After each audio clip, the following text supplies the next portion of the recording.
वालेकुम dear viewers, क्या आपके बाल तेज़ी से गिर रहे हैं? क्या महंगे शैम्पू, तेल और मेडिसिन यूज़ करने के बावजूद कोई ख़ास फ़ायदा नहीं हो रहा? क्या आप रूहानी तरीके के ज़रिए बालों को गिरने के मसले का हल तलाश कर रहे हैं? अगर हाँ, तो आज की वीडियो आपके लिए इंतहाई मुफीद साबित हो सकती है। इस वीडियो को ज़रूर देखिएगा क्योंकि आज हम बाल गिरने के रूहानी इलाज, कुरानी दुआ और चंद अहम हिदायत के बारे में बात करेंगे।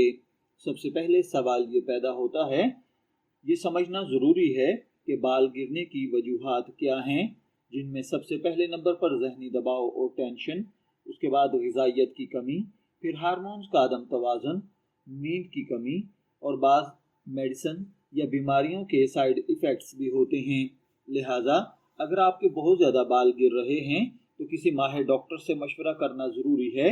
लेकिन अगर आप इसका रूहानी इलाज चाहते हैं तो याद रखिए, इस्लाम में रूहानी इलाज का मतलब अल्लाह ताला से दुआ, कुरान पाक की तलावत और जायज़ अज़कार के ज़रिए मदद तलब करना है। रूहानी इलाज तिब्बी इलाज का मुतबादिल नहीं बल्कि एक मुआवन है। इसके लिए आपको जो रूहानी अमल करना है वो ये है कि आप सरसों का तेल ले लें, जितना कि आप एक हफ्ते में अपने सर पर इस्तेमाल करते या करती हैं। उसमें आप 21 दाने कलवंजी के डाल लें और इस पर डालने से पहले आप अव्वल आखिर 11 मरतबा दुरूद पाक के साथ 7 मरतबा सूरह फातिहा पढ़ें और पढ़कर दम कर दें। या इसी तरह आप जैतून के तेल पर भी दम करते हैं। इस्लाम में जैतून के तेल की बड़ी फजीलत बयान की गई है। सूरा जैतून का पूरा हवाला कुरान पाक में मौजूद है। वज़ैतून वतूरी सीनीन वहाज़ल बलदिल अमीन। अल्लाह ताला ने जैतून की फजीलत इस सूरह मुबारका में बयान की है।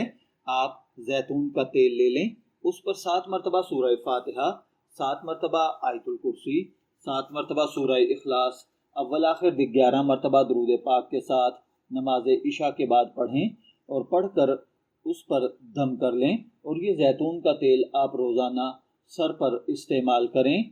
21 दिन तक आप ये करें, इंशाअल्लाहुल अज़ीज़ आपके बाल गिरना बंद हो जाएंगे।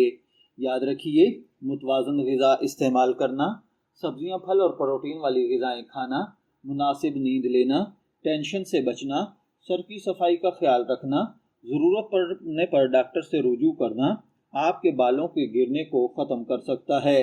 याद रखिए, शिफा अल्लाह ताला के हाथ में है। रूहानी आमाल के साथ तिब्बी असबाब इख्तियार करना सुन्नत है। अल्लाह ताला से दुआ है कि वो आपको सेहतमंद, मजबूत और खूबसूरत बाल अता फरमाए। अगर आपको ये वीडियो पसंद आई हो तो इसे लाइक करें, अपने दोस्तों के साथ शेयर करें और हमारे चैनल को सब्सक्राइब करना न भूलें। इजाज़त दीजिए, फिर मुलाकात होगी किसी नए टॉपिक के साथ। तब तक के लिए अल्लाह हाफिज़।